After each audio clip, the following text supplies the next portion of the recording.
The Lord be with you. A reading from the Holy Gospel according to Luke.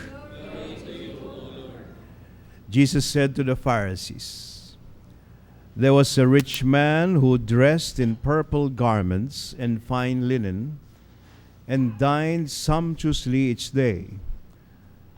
And lying at his door was a poor man named Lazarus, covered with sores, who would gladly have eaten his fill of the scraps that fell from the rich man's table. Dogs even used to come and lick his sores. When the poor man died, he was carried away by angels to the bosom of Abraham. The rich man also died and was buried, and from the netherworld, where he was in torment, he raised his eyes and saw Abraham far off and Lazarus at his side. And he cried out, 'Father Abraham, have pity on me. Send Lazarus to dip the tip of his finger in water and cool my tongue, for I am suffering torment in these flames.' Abraham replied, 'My child, remember that you received what was good during your lifetime, while Lazarus likewise received what was bad. But now he is comforted here, whereas you are tormented. Moreover, between us and you a great chasm is established to prevent anyone from crossing who might wish to go from our side to yours, and from your side to ours.' He said, 'Then I beg you, Father, send him to my father's house, for I have 5 brothers, so that he may warn them, lest they too come to this place of torment.' But Abraham replied, 'They have Moses and the prophets. Let them listen to them.' He said, 'Oh no, Father Abraham, but if someone from the dead goes to them, they will repent.' Then Abraham said, 'If they will not listen to Moses and the prophets, neither will they be persuaded if someone should rise from the dead.'" Brothers and sisters, the Gospel of the Lord. Praise to you, Lord Jesus Christ. Palakpakan natin ang Panginoon, brothers and sisters. Morning. Pakibati naman ang katabi ng good morning. Tingnan niyo yung aking kamay ha, at sabihin niyo sa akin kung ano ibig sabihin. Oh, di pwede, no? Okay. Ayan. Oh. Iba ito, no? Ha? Iba naman yung ganun, di ba? Oh. Pero pag sinabi kong, o kaya, wala akong pakialam. Di ba? Oops, wala akong pakialam. Diba? Pwera ako dyan. Yan. You know, brothers and sisters, sabihin mo sa katabi mo, wala kang pakialam. Ang mga taong walang pakialam, yan ang pupunta sa impyerno. The people who are, ano sabi ng Panginoon? If you are neither hot nor cold, I will spew you out of my mouth. Now, look at the gospel, brothers and sisters. Ano yung gospel? Merong isang pagkayaman-yaman, nakabihis ng purple, linen, etc. at kain ng sumptuously, no? Kain ng kain, lamon ng lamon, di ba?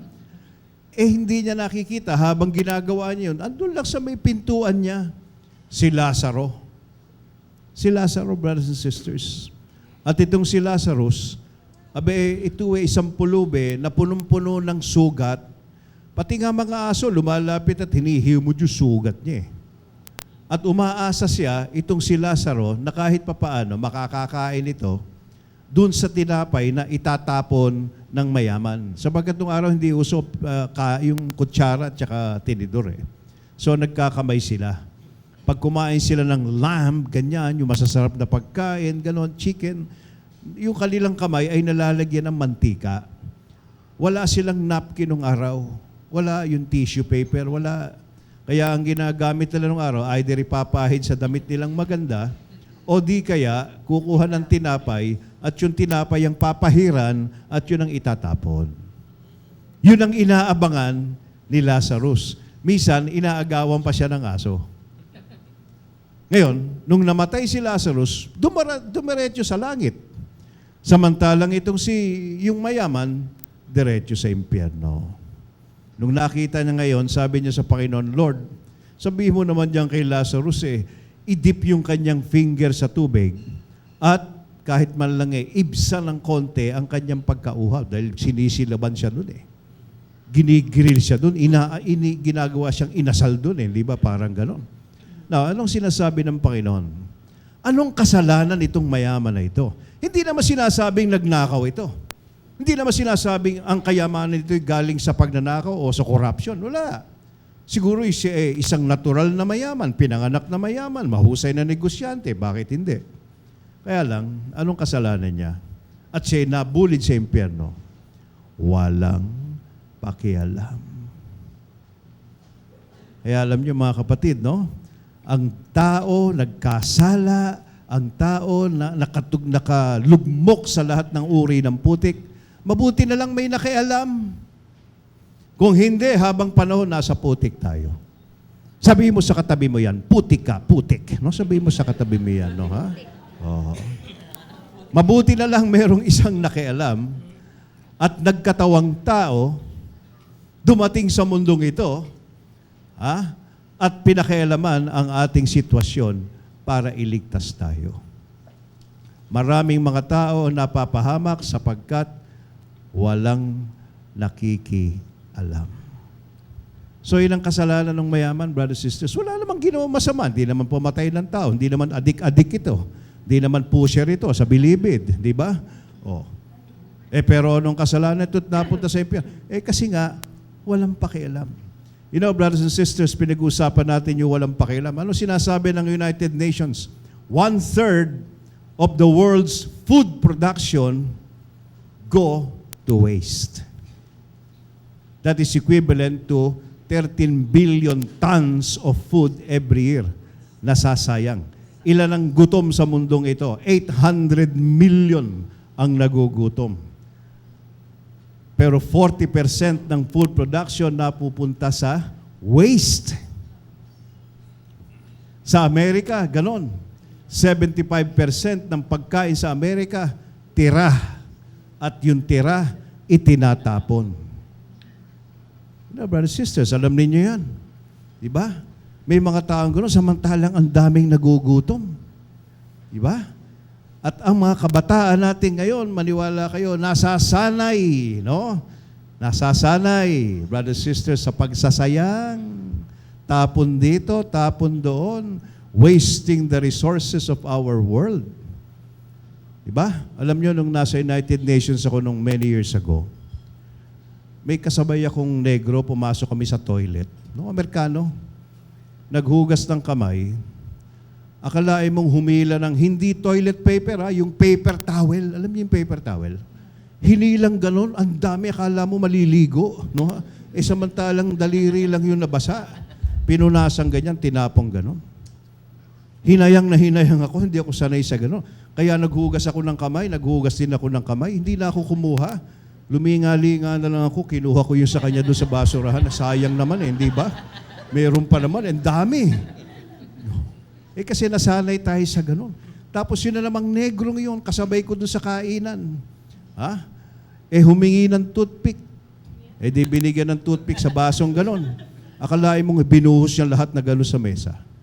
Kumuha lang isang toothpick. Pagkatapos umalis na. Eto na yung waiter. Lahat ng toothpick siyempre nasa mesa, madumi na yon. Kalahin mo mga kapatid, hinayang na hinayang ako dahil kami yung toothpick naghihiraman kami. Matipid kami. Diba? At saka kayo, ganyan ang ginagawa nyo sa toothpick. Yung matulis na bahagi doon sa tinga ninyo, hindi ba? Yung medyo makapal-kapal, sa tenga ginagamit yun Nire-recycle natin. Tsaka yung toilet paper, di ba? Matipid tayo. Kung pwede nga lang bang tubig na lang, di ba? O kung toilet paper, pa isa-isa lang tayong gumamit Isang ganun lang. Sinasampay pa, gagamitin kinabukasan, di ba?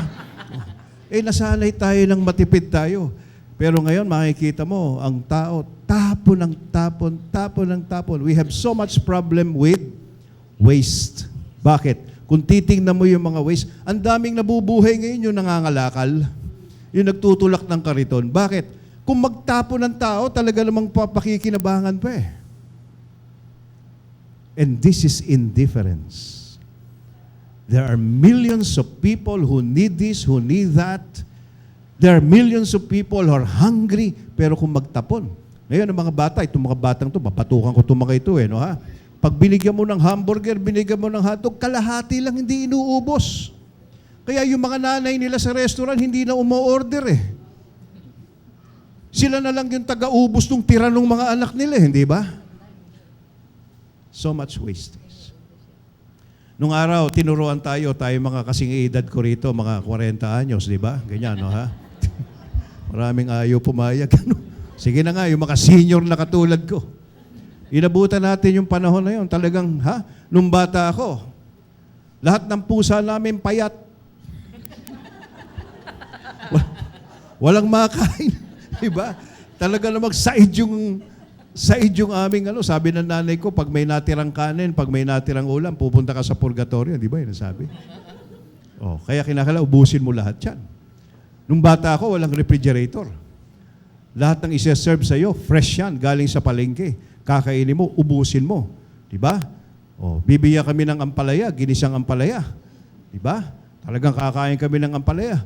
At merong isang kaprasong dalawang hipon. Pag-aagawan namin magkapatid yun, dalawang hipon na yun. Pero pag tinira mo yung ampalaya, kinabukasan, ipapalaman mo sa pandesal yan, maniwala ka. Ganun nung araw eh. Napakatipid. No, di ba? Kaya, maganda. Wala kaming ipis. Wala kaming daga.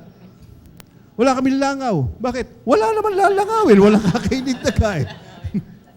Kaya ibig sabihin, brothers and sisters, this is what we're saying, no? This world has become so wasteful to the point na hindi lang, yung pagsasayang na ganyan, brothers and sisters, hindi lang yung palatandaan ng tayo nagsasayang. Palatandaan na yan na wala kang pakialam. You don't care.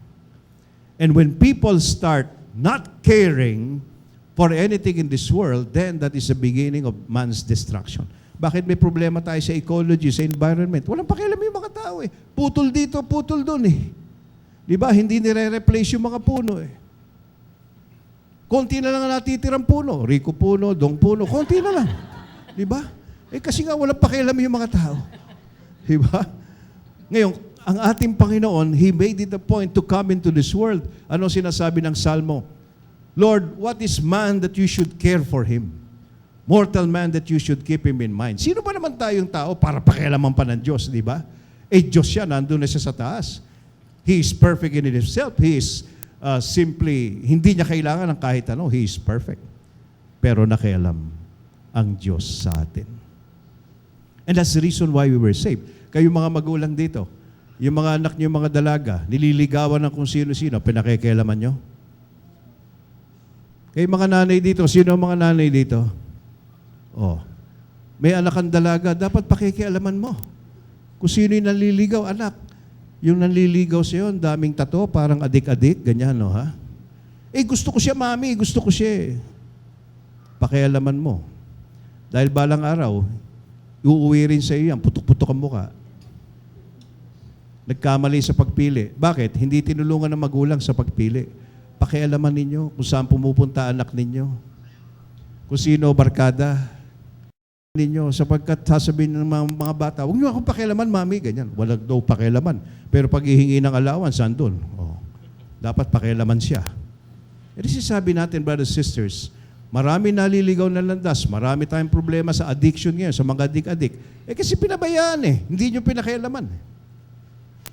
Kaya, yun ang isang bagay, no? When we become so engrossed with ourselves, at yun ang ugat kung bakit ang mga tao hindi nakikialam. We are so engrossed with ourselves. Tulad ng mayaman na yun. Siya lang, kain ng kain, wala siyang pakialam. Diba? Na mayroong mahirap dun sa gilid, na kinakailangan kumain din. Too much selfishness, engrossed with oneself. Ito mga mayayamang bansa, ganyan. Puro sarili nila. Yung bansang Amerika, napakamakasarili niyan. Lahat sila na lang. Mabuti nga, yan, minura-mura ng presidente natin. Buti nga, no ha? Oh. Kagagaling ko lang sa Israel. Sa Holy Land, kararating ko lang kahapon. Oh? Ano yung mga Israelite? Yung mga Hudyo, tuwan-tuwa. Pilipino, yes. Oh, congratulations, we love your president. Ganon. Siya lang ang presidente who stood up against Obama. Oh, tama naman, di ba? Oh, kasi sobra na nga itong mayayamang bansang ito. They waste, imagine sa Amerika, 70% ng pagkain sa Amerika goes to waste. Pag may overproduction ang kanilang apples, ang kanilang oranges, overproduction. Siyempre, pag marami, bababa ang presyo. Di ba? O para hindi bababa ang presyo, sinusulog na lang nila yung ibang mansanas. Ano ba na maitapon sa Pilipinas yun? O, ibato na ibato. Doon sa may hirap na bayan. So you see, brothers and sisters, dito nagkakagulo-gulo ang ating mundo when people start being so engrossed with themselves at hindi na nakikialam. At sinasabi ko sa inyo, warning, malino na malino sinasabi sa gospel, yung mga taong walang pakialam, yan ang mauuna na pumunta sa impyerno. Hindi na bali siguro nakialam ka, nagkamali ka ng konti, at least nakialam ka. Pero yung wala kang pakialam, yun ang pinakamatindi sa lahat. Diba? Pag mayroong isang taong nangangailangan dyan, isasara lahat ng pinto. Natatandaan niyo yung Good Samaritan? Mayroong isang nabiktima, di ba? O, isang, yung pare na Hudyo, nung nakita, nag-iba ng daan. Yung isa naman, pumikit, hindi kunwari, hindi nakita. These are so people are indifferent. Pero yung Samaritan, siya yung nag-care doon sa tao. Nakialam. Ba? Although may mga pagkakataon na pag nakialam ka, malalagay ka sa peligro. Diba? Sabihin, pakilamero ka, ganyan, etc. Mapahama ka pa. Pero titingnan naman natin kung ano yung bagay na pwede natin pakialaman at dapat pakialaman. At yung mga hindi naman, kasi may pagkakaiba yung nakikialam sa nanghihimasok. Ba? Makialam ka, pero huwag ka manghimasok. Sabihan mo yung anak mo, anak, yun ang liligaw sa'yo, mukhang adik-adik, mag-ingat ka. Yan. Pinakikialaman mo. Pero pag sinabi mong, gusto ko yung kapitbahay natin na mayaman, yun ang pakasalan mo. Eh, panghihimasok na yun, di ba? Pero yung wawarningan mo yung anak mo, susubaybayan mo, di ba, brothers and sisters? Kaya, yun, ang message ng gospel natin, brothers and sisters, is very clear. But the strongest message is that those people who are indifferent, walang pakialam, nako, sa impyerno kayo pupulutin. Kaya ngayon pa lamang, huwag kayo maghihimasok. Makialam kayo. Let us be concerned. Let us see what things should be our concern. Because ang Diyos, He can stay in heaven as long as He wants. Pero, nakialam. Dumating sa mundo para iligtas tayong lahat. Amen? Palakpakan natin ang Panginoon, brothers and sisters.